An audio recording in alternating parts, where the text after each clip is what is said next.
electric guitar is tuned the same way as an acoustic guitar. There are two methods: the manual method, which is not my preferred method, and using an electronic tuner. So the manual method is you find a way to tune the low E string. This fixed string is the low E string. And I usually use either a piano or something so I can get it in the right pitch. Then we use what I call the fifth fret method.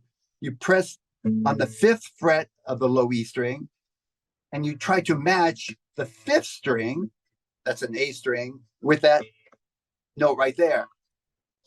So that's too low, and I match them until they sound right. And I do the same thing all the way up, except for the third string. It's on the fourth fret. So you change up a little bit, then back to the fifth fret for the second string, and you're tuning the first string.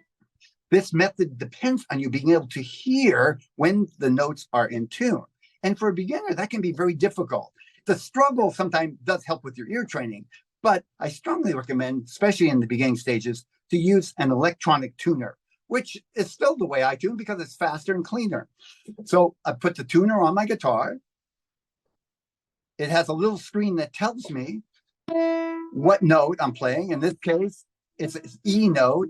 And as I adjust the string, it will turn green when I get to the right note. The next string is a B string. You do have to know the names of the strings because this is going to tell me whatever note I'm playing.